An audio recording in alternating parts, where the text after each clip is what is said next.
Good morning. It's lovely to be with you.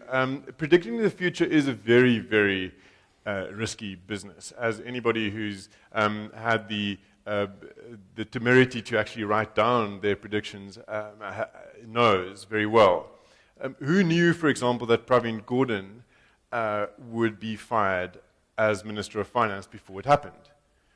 Okay, the Guptas knew, but for the rest of us, it was a surprise. One could even call it a black swan event. Events described by Nicholas Nassim Taleb in his book, The Black Swan, as highly improbable and yet with a high impact.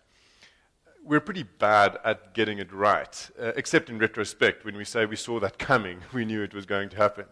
So the best among us, and we have some brilliant minds in our midst today, will connect dots, will create and reveal trends, and make projections based on their knowledge of human nature, history, the economy, politics, and science. They'll also use instinct, something even the smartest robot does not yet have. The bravest will try to satisfy all of our cravings to know what the future holds by risking answers to questions like, what will it be like? Who will have a job? Who will be rich and poor? Who will be healthy? Which countries will excel? Which brands will survive? Which societies will flourish, and who will be president? Again, only the Guptas know. So our ability to predict the future with certainty diminishes, bizarrely, as the pace of technological change increases. Think about it. Entire industries are created and revolutionized these days within 5 years. It used to take half a century for a new technology to reach full penetration in a new market.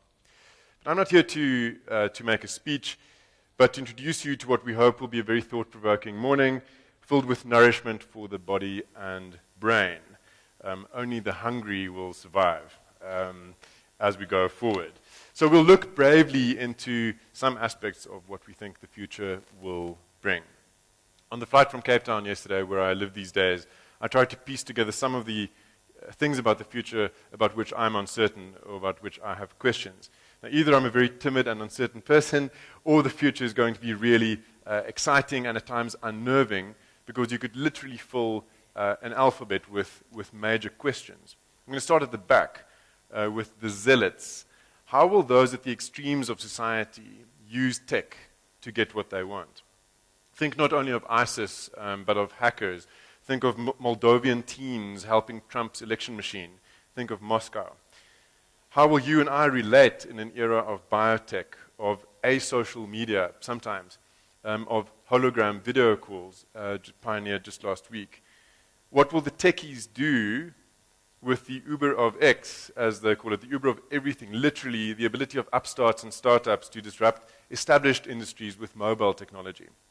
Already, the market has thrown at consumers Ubers for dog walking, called WAG, Uber for doctors, called Heal, Uber for haircuts, which I need, dry cleaning, private jets, private tutoring, flowers, and even one for mechanics. That's X, Y, Z in the alphabet of the future. But what becomes of, to go to W, white-collar jobs? What happens to work as robots learn how to replace some of us? Of course, never the journalists. We are irreplaceable. Is TV dead, or only now being reborn in the palms of our hands? Will Twitter find a way of making ordinary people heard among the cacophony of extremes? Evan Williams, one of Twitter's founders, told the New York Times this week, the internet is broken. Why is he worried? Can the conversation be fixed?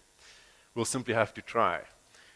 Time, too, doesn't mean what it used to. The adoption of new technology is happening at an ever faster clip. It took Windows 25.8 years to reach 1 billion monthly users. It took Google 12 years, search, Facebook 6.8, and WhatsApp only 5. So the next big thing could be born tomorrow and change your life before you start losing hair. It could change the world, and Zuma might still be president, or maybe another Zuma, maybe not this one. So moving to S, solutions are also churned out by tech, when tech and innovation meet. Moderated, of course, one hopes, by ethics. The sharing economy will change the way we own things, or whether we do at all. Stability has to be maintained or restored, even as industries fall and rise and whole towns go boom and bust. The social contract must be renewed, and there's always sextortion. Even that is on the rise, if you'll excuse my language. So, moving to R, robots are among us soon. They can learn skills these days. Are you smarter than the robot is? Ransomware is the new nuclear bomb. Quality of life is revolutionized for those who innovate. It can change drastically and overnight for others. Printing is going 3D fast. Privacy is slipping away. Payments are moving to mobile. Luckily, politics, another P word, is always predictable and stable. Just kidding. O is, of course, for opportunity. Each of us has it, because the future is not yet made, as our first speaker will remind us. N, of course, is for news. Not fake news, just the best news, written and broadcast by journos who want to make news great again. M is for medical marijuana, which these days you can order on an app. Not here yet, but in San Francisco.